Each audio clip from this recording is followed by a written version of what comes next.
What's up, everybody? Welcome to Moxie Bets presented by Caesar Sportsbook. Today, we're looking at NFL futures. But before we do, it's a very special episode today because it is the one-year anniversary of Moxie Bets' very first episode. And what better way to celebrate than with our guy, Danny Brasco, who was our very first guest a year ago today. Danny, we made it. 1 year. 1 year of Moxie Bets.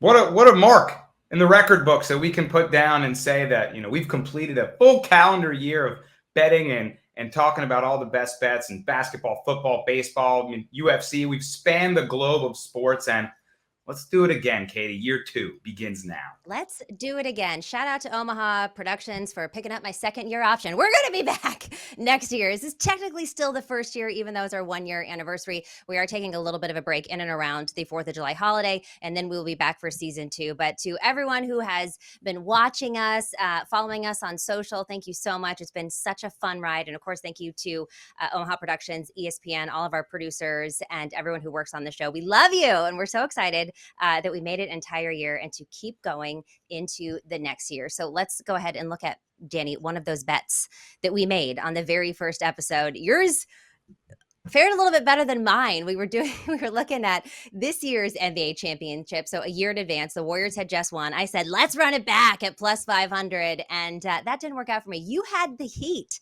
at plus 1400. And I will say, I believe that Kenny picked the Nuggets. Maybe not obviously not the first episode, but at some point he had picked the Nuggets. So I picked two good cappers to be my first baits here on this show. What do you think? Man, yeah, I'm plus 1,400 and almost like, they made it to the finals the year prior. So I felt like, if they retool, they get right back. And look, it wasn't the way that I expected it to go because you could have bet the Heat for way bigger odds during the season when it looked like they might not even make the playoffs. So they battled through a play-in game, right? So it turned out that, I didn't get the greatest value, but I did get the team in the end yes. at the end of the day. So that was an interesting way to start the show forever. And I got to say, I just wanted to mention, shout out Omaha Productions picking up that player option on Katie Mox, who, of course, has a no trade clause in her contract. Absolutely not. Under no circumstances. Absolutely. All right, Danny, we're looking at this season, I guess. The NBA and the NHL seasons have already wrapped up. So let's focus on football, my favorite sport. Take a look at some futures, starting with divisions and, who's going to maybe win the division. The most interesting or intriguing division right now has to be the AFC East. You got the Buffalo Bills, the New York Jets, the Dolphins, and the Patriots. Bills at the top of the odds boards here, plus 125 to take the division. Then you got the Jets. Okay, we got Aaron Rodgers there, plus 250. Dolphins, Patriots. What are you thinking of this division? Is it the Bills or nothing? Now, I personally don't bet futures on the Bills anymore. However, to take the AFC East, I do kind of like this bet. It's chalky, but what are you thinking?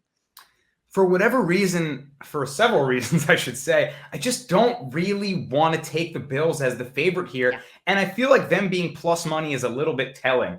I know the AFC East has been a tricky bet, especially with the Patriots now kind of out of the conversation. Normally, they've just held it hostage. But at this point, Katie, I can't believe I'm willing to take a shot on the New York Jets to actually win this division.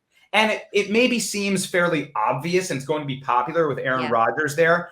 But, man, the Jets have been competitive with absolutely nobody at quarterback for so long. I mean, they're in the bottom of the barrel in QB production for years and years, yet their defense finds a way to scrap and their run game keeps them in games. I feel like now with a wide receiver core that Aaron Rodgers picked himself, he's got his boy Randall Cobb, he's got his boy Allen Lazard. I mean, the Jets were missing Breece Hall for almost all of the last season. Yeah. I had him as my rookie of the year pick, and I think he would have won it if he didn't go down. That guy looks good. He's a dynamic dual, running and pass catching running back. I like the weapons on offense, and usually we're looking at the New York Jets and we're like, man, that defense is going to be hard to get past, but they are going to sputter on offense. I feel good about their offense this year. And I really feel like it was down to them and the Dolphins, who I think are obviously sneaky good. That offense on paper at the skill positions is scary. Yeah. It comes down to the health of Tua Tagovailoa, and we never know. That's a coin flip, right? So I feel like it's tough to bet on the health of a guy who's constantly injured. So all that being said, I feel like the value here is on the Jets or the Dolphins. Yeah. And Yeah. I believe in Aaron Rodgers' comeback season here, who seems like you've mentioned, you've seen him out at Taylor Swift concerts, just looking happy, Yes. looking like a new man, right? Maybe he's ready to bring that new energy into a division-winning Jets team this year. He had the energy that I had this morning in my bathroom, singing along to the Jackson 5 because, yeah, I mean, when the energy and the vibes are high, anything is possible. I agree. Look, this is one division where I'm not afraid to take the top, even though, the Bills let me down later down the line. But I do think, just right now looking at them, they are the best team in the division. So I understand why they're tops. I agree with you about the value, though, better on the Jets and the Dolphins. Now, when you talk about Tua's injuries, I mean, we're talking about brain health here, right? We're talking about like not just, he tends to break his leg or something like that. Like this guy, if he gets one more concussion, may never play again. So that's looming over everyone's heads. But I do think that Miami just has, when Tua was healthy, I mean, he led the league in several categories for quarterbacks. And you look at Tyreek Hill; he had the best season of his life in the last season. So the Miami Dolphins are frisky. They may get Dalvin Cook; they're the favorite right now to get him. And the Jets, I agree with you. The biggest problem with the Jets was the offense and the quarterback. And now you've got Aaron Rodgers, 3-time MVP, Aaron Rodgers, and he took all of his friends there with him. And that defense is still a strength. So agree with you. I don't know if this is a division I'm actually betting. If I had to put money on it, I might do the Dolphins at plus 300 because I mean, the O-line's a little bit questionable for Miami, but they got to figure out a way to protect Tua. He cannot get another concussion. But in just looking at this division, Danny, I was looking at a week 1 matchup, and you tell me if there's anything else that you like in this division. But the Patriots, who are plus 800 to win the division, right? Nobody has any faith in Bill Belichick's team to win, which is just so crazy because this division used to be, it was Patriots or nobody. And the Patriots were the best team in the NFL, but also their division wasn't really anything to write home about. Now, all of a sudden, Billy B and the Peas, if you will, are at the bottom of the barrel. But they're going up against the Eagles in week 1, and they are 5-point dogs here. And this is one that's interesting because this line has moved.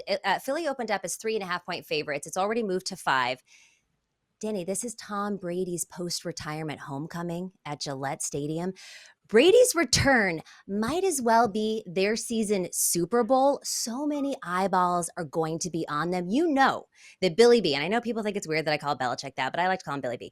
Billy B is going to have his ducks in a row, particularly on defense.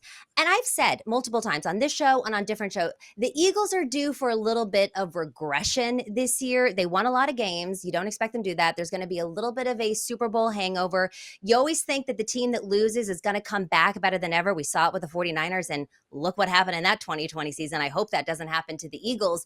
But I think it might take a game or two for them to shake things off with that Super Bowl loss. I like Bill Belichick's defense as a home underdog. So give me the Patriots plus 5 in week 1 versus the Eagles. Very interesting week 1 bet. I like the narrative that you built around it. And there is, I don't have the stats in front of me, but there are trends favoring what you're saying. The Super Bowl hangover narrative applies far more to the losing team of the Super Bowl than the winning team. The team that lost the Super Bowl has negative trends against the spread and straight up records on week 1 coming into the new season. So that'll be an interesting look. I'll look further into that. And I'm wondering if the public closer to game time probably just hammers Eagles. Maybe you can get an even better number if you wait on it. But your angle there is quite interesting, and I'm intrigued. Well, I like that. Anything else that you like for this division? Any win totals you're looking at to make the playoffs? I mean, yeah, let me take a quick look at these win totals. I kind of like, I mean, I want to ride high on the Jets here. 9.5 wins is more than, right? That's more than doable. I'm seeing, and Yeah, it's even juiced to the over on Caesars here at minus 145. I mean, you look at, win totals like that. Obviously, I kind of like maybe playing them during the season if possible, if you can still get a good number, because one injury can totally change that line. But a lot of the time you see juice on these totals, and it's pretty telling. Like, remember at the beginning of last season, the Lions at over 6.5 wins was like minus 180 when we were talking about it. And we were flabbergasted by that, but we followed the money. And sure enough, I mean, after an ugly start to the season, they took that division right back, and then they were a damn good team. So I feel like some of these, early sharp money moves and where the juice is going are pretty telling where these teams might actually trend towards the course of the season. Well, and I love this actually for the Jets because if you think about Aaron Rodgers for the last few seasons, he's had some ugly starts. He hasn't been, out the gate doing really well. So this may be something where, and like, if you look at the first few games that they have, it's not exactly easy for the Jets. You know what I mean? So they may lose a couple games there in the middle, and you could get better value on this and have a better read on what to take. Because I do think that the Jets are going to be good. I think that they're definitely a contender to win the division, but they may start slow. So don't bet this now. Wait. That's exactly what I have in my notes. I love that point you made. I said bet Jets, but bet it after week 4 because 3 of the first 4 Yep. games of the week, Bills, Cowboys, Chiefs, and I believe they get the Patriots somewhere in there too, which is always a tough division rival no matter who's on the roster. So yeah, maybe they start 1-3, 2-2, and everyone's down on the Jets all of a sudden. And we love flipping narratives in the NFL. It's the most popularly bet sport. Everyone remembers the thing they saw the last week. Everyone remembers the huge New York Post headline, Jets disaster, right? Plane crash, Jets, whatever they're going to say. That's when you bet the opposite side, when everyone and their mother and the guy at the bus stop is all saying the same thing. We'll go contrarian side. Totally. And a pissed off Aaron Rodgers is always going to have my money. That's for sure. All right. Moving on to the AFC North, which I actually think is the most sneaky division. You got the Bengals, the Ravens, the Browns, and then the Steelers. Bengals, of course, the favorite, plus 125. Then you got the Ravens, plus 275. And then down Cleveland Browns. I don't even want to talk about the Cleveland Browns. Do you know what I mean? Like, I'm sorry. I don't even want to talk about you guys. So I don't know why you're plus 390. If I had to choose between you and the Steelers, I'll take the Steelers at plus 500. And look, obviously the Bengals, Joe Burrow to win the division, it seems kind of like an easy bet. And I actually like the Bengals for a more of a long shot, which we'll get into later in the show. When we're looking at the value here, I kind of go for the Ravens at plus 275. You got Lamar Jackson re-signed, right? You added top talent at receiver around him with OBJ. You drafted Zay Flowers in the draft, one of the favorite wide receivers to come out of the draft. The last time that they won the division title in 2019, they went 14-2, and then they were plagued by injuries, most notably with Lamar Jackson. They got rid of Greg Roman, right? Okay, thank God. I feel like that's going to be the biggest thing for them. So I like this, but I'm also not mad, Danny. There's something you can make there's something you can bet on Caesar Sportsbook that you could take the AFC North as the winning division for the Super Bowl at plus 450. And you look at all the quarterbacks in this division, Danny. You got Joe Burrow, right? You got Lamar Jackson. You got Watson, whatever. Maybe he's going to be good. You've got proven head coaches with John Harbaugh, Zach Taylor, Mike Tomlin. And you got some tough defenses with some crazy talent at offense in terms of the weapons that this division has. The AFC North could be the division to beat. So while I like all of them. I like all of them. I'll go Baltimore Ravens, but I kind of like AFC North to win the Super Bowl. Very interesting. And this division is deeper than it's been in recent years. It's kind of felt like a 2-team race a lot of the time. And always they end up cannibalizing each other. It's such a hard-fought division with, like you said, experienced coaches who know so well how to game plan against each other. I like the look of the division this year. And man, the vibes are good in Baltimore all of a sudden. I was sure that Lamar was gone. I was sure that relationship was ruined. And all of a sudden, they pay the guy. The wide receivers come running in. Finally, Baltimore Ravens fans are praying to the heavens that their prayers have finally been answered, thanking their lucky stars because they decide to actually bring in some talent at the wideout position. They draft Zay Flowers. They bring in OBJ. I mean, there's other guys that are coming in that will finally be threats for Lamar to throw the ball to. And you said it. I feel like you're on the same note sheet as me today. Greg Roman is gone. He is gone. I mean, he's running the most ABC, tic-tac-toe, boring, predictable offense year in and year out. And it's hard to watch, right? I mean, finally, we might add with a quarterback like Lamar Jackson. If Tom Brady, it's fine. Do ABCs. Lamar Jackson, come on. So dynamic, exactly. Let's add some more flair to this offense with so much. J.K. Dobbins, he's going to be healthy and back. So, man, with Baltimore getting all its weapons back and finally, if they can avoid, like you mentioned, another injury-plagued season, which they're so often trying to get out from under, I really feel like they can be a big threat to the Bengals. Bengals are the top, pick for the favorites for a reason with Joe B here. It seems like it's his division now, but I can see, they're going to have a tough schedule up against them, and I can see the Ravens really, really having some positive regression this year. Yeah, I mean, and to the point of the last thing, talking about Tua, same thing with Lamar Jackson. Can he stay healthy? He has not finished out a season in a couple years, but if he can, the sky's the limit with this team. Is there anything else that you're liking for this division? AFC North, I kind of want to look at win totals here because I feel Yeah, like it's going to be quite competitive yeah, between the Ravens and the Bengals. And although yeah, I do like, what the Steelers might be able to compete, and to be honest, yeah, I know you and I are not Deshaun Watson fans, but that team does look a little poised to get some wins this year. They do have talent on both sides of the ball. I'm taking a peek at win totals right now, and it's hard to pick. They're all set around 8.5, 9.5, other than yeah. the Sharp. Bengals and Ravens. You know what?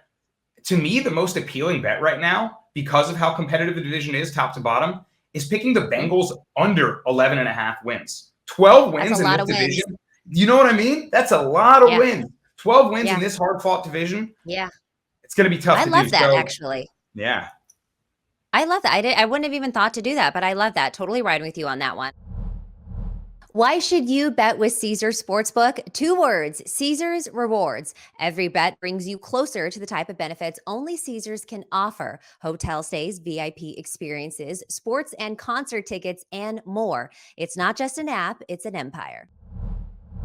Welcome back to Moxie Bets here with Danny Brasco, Mr. Monday, here on a Tuesday. All right, moving on, AFC South.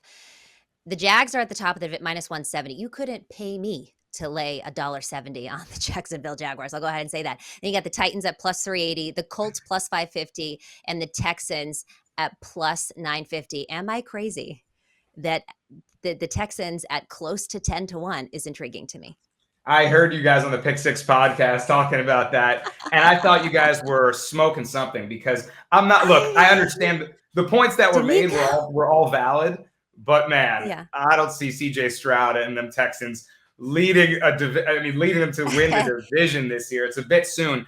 I'm not mad at the odds, of course, for the Yeah. value and the potential you guys see in some of the young pieces there.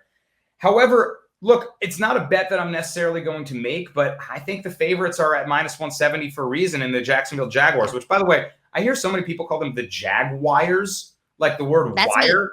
Yeah, why is That's it? Why me. do people say that? Like, is there an I in this team's name? First of all, it's so funny that you say this because this is a running thing with everyone that I work with. When I was at MSG originally, and I said Jaguars, they were like, the producer got me, he was like, Jaguars, Jaguars, and I was like, oh, and I was like, well, that's just the way that we pronounce it. I don't know, maybe it's a California thing. And then one of my other coworkers was like, no, I pronounce it that way too. So fine, we got over it. And then I was like, fine, I'll just call them the Jags. If you guys have a problem with it, I'll call them the Jags. Then when I get to CBS, same thing, say Jaguars, and the producer's yelling at me in my ear, like, I thought he was like, I thought you were kidding. I thought that was a joke. I was going to have you reread it. I'm like, no, that is the way that some people pronounce Jaguars. And then I get on the Pick Six podcast, and Brady Quinn also pronounces it Jaguars. And so I don't know. I just feel like it's one of those words where there's different ways to pronounce it. Jaguars, Jaguars, Jaguar. That's like Jaguars. the commercial with the British Jaguar. Well, Like and maybe that's the way that we should all be pronouncing it, is the British do in the commercials. I don't know, wow, but yes, it's the the how do you pronounce it? Jaguar? Jaguar, just good old offense, War. good old Jaguar, good old Jaguar. regular. Okay, But a I mean, it jaguar. seems to be a social phenomenon. In any case, I It kind of is. like Jaguars is fun, but it seems I'm wrong. sticking But by it. just seems wrong. However, there's Fun, a but lot of wrong. reasons.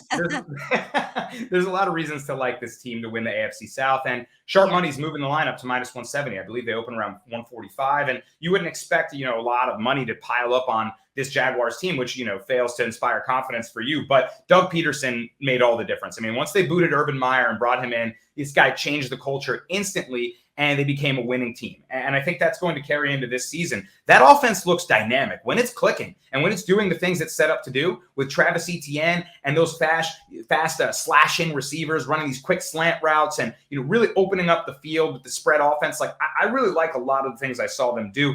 They showed they have a lot of grit and toughness too, coming back from a game that they looked dead to rights in against the Los Angeles Chargers and absolutely stormed back to beat them in that game.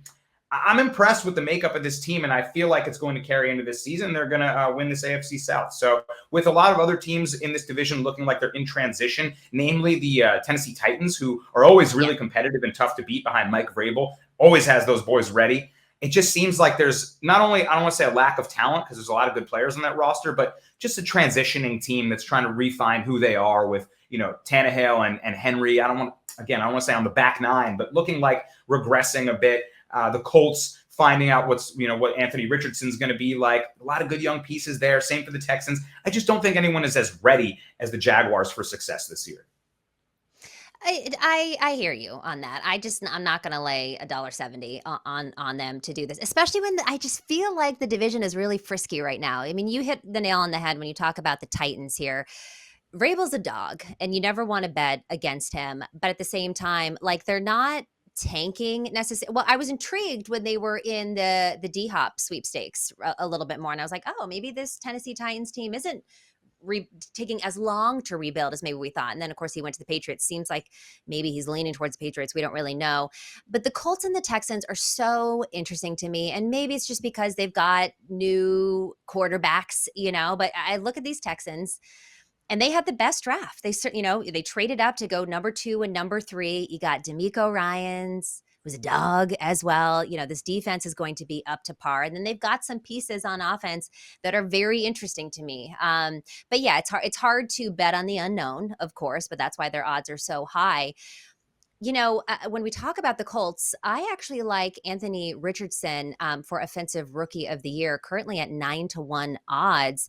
And shout out to Caesars for the good value there, because I have seen Richardson as low as 6-1 in some books. So definitely grab it here on Caesars Sportsbook. And I don't know if you know this, Danny, but he's actually leading rookie merch sales right now in all of the NFL. And to me, it kind of makes sense because the Colts and their fans have been so starved for a franchise quarterback since Andrew Luck retired.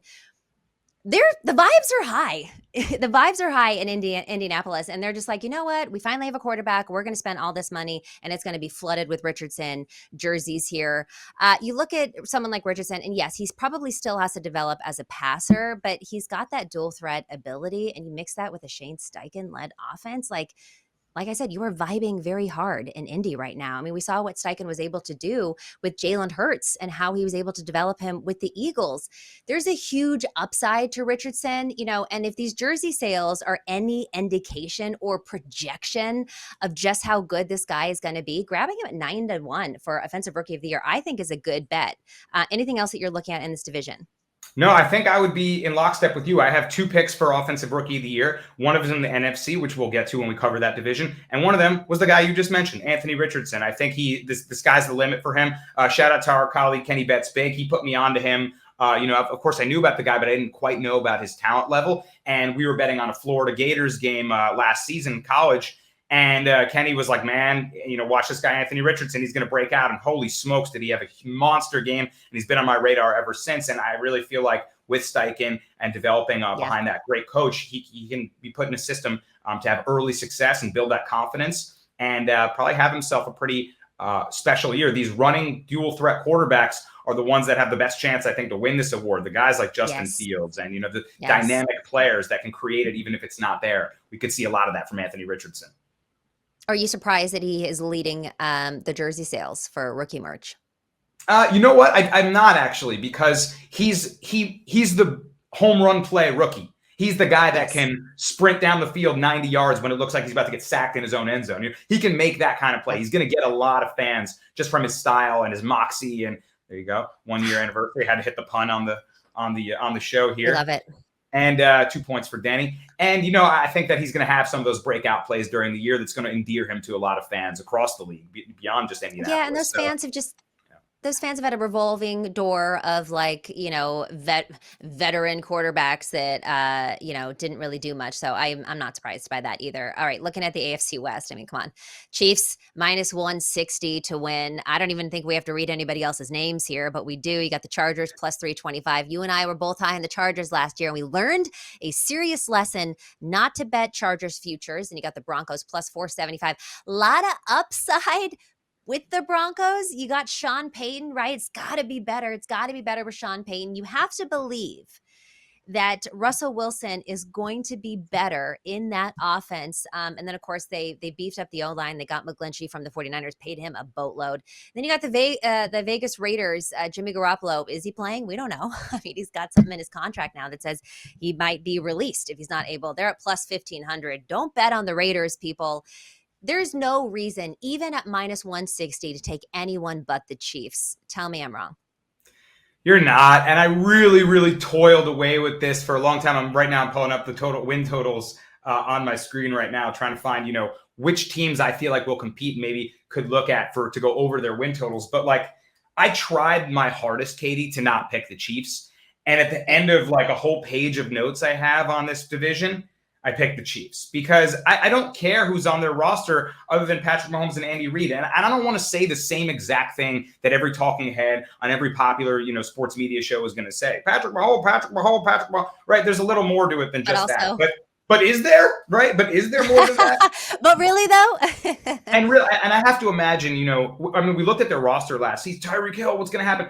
They were better on offense without Tyreek Hill, if you can imagine that. Their defensive core so young, so inexperienced. How are they going to fare and play? They played better as the season went on. So all they did was improve, and I was really impressed, especially from their defensive play. So I have to feel like you're only going to get better with those young pieces. And I also have to feel like they'll make a move for wide receiver. Right now, it's kind of looking like old Aaron Rodgers Packers receivers teams. Like, who's even out there for this, amazing quarterback? You got like the janitor taking snaps over there at the X position. So like, I have a feeling they'll go get somebody and have a signature name for Mahomes to throw to. But I was telling you, I was toiling away with this pick, and I wanted to pick the Chargers so badly. I really did. I feel like they'll take a step up. They have some new coaches in there. Offensive coordinator is gone. They have Kellen Moore now calling plays. I think that'll be great for Herbert. But Katie, you said it. The Chargers are snake bit. They are a cursed franchise. They cannot win or come through in a big spot. A 50-50 chance, pick the other way. Because the Chargers will have the ball bounce against them. They will find a way to be on the wrong side of the luck. And it just happens time and time again. I don't know what football gods they upset or what they did, but someone's mad at them up there and they can't get a break. So I can't pick a team that's cursed, that's just had me screaming at my television so many times over. It's Chiefs. No, the only thing that I would bet on the Chargers, and you're on Caesar Sportsbook right now, so maybe you can pull it up. If you look at Herbert's passing yards, I believe it's really high. It's like over 3,000, but he's hit that in the last couple of years, not last year because he was injured. And we did talk about that rib cartilage injury that he had, which I think he could get back to throwing what he threw in the last couple of years. That might be something that I look at for the Chargers, but I would not bet on this team. I believe in Justin Herbert. I don't believe in the organization. And that's fair. I think that's totally fair to say, right? We're very high on Herbie fully loaded. We were backing him all season last year, and that rib cartilage injury really clearly compromised him for a bit. But man, guy's a freaking gangster. I mean, he just battled through it. Like he just played through it and didn't complain once or didn't make one excuse. I mean, you love to see it from QB1 that's supposed to be, the next guy in this conversation of, best QBs. And I think he will be there. And I don't know how like you said, the team and the franchise will fare. I like the coaching upgrades, and I love their QB1, but I can't trust this team who has no luck whatsoever.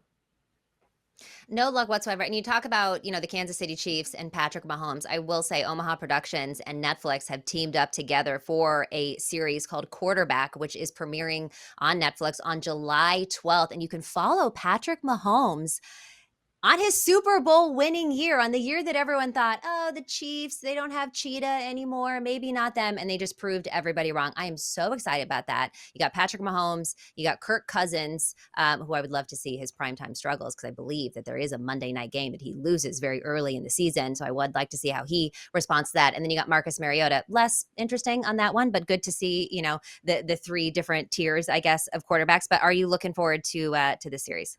It looks phenomenal, like an inside look at the daily life of a quarterback that we've never seen. I can't believe they got Patrick Mahomes. Like, we get to follow the Super Bowl winning. Peyton Manning did. Peyton Manning calls you and he says, I'm doing this. Yeah, because you don't get the best quarterback in the league, possibly ever of all time, to do a reality show like this. This is the MVP and the Super Bowl winning quarterback. and we're in his It's life and in his gold. ear and in his mind every day. Like, this is fantastic. It's going to be a great series, and I'm amped up for it. And yeah, of course, we get primetime Cousins. We get Kirk on, chain Cousins on the plane. I mean, there's going to be like unbelievable footage there, that stuff we've never seen. So I love how in depth us fans are getting to see the the inside inside baseball, as they say, of the NFL. So I'm amped up for this.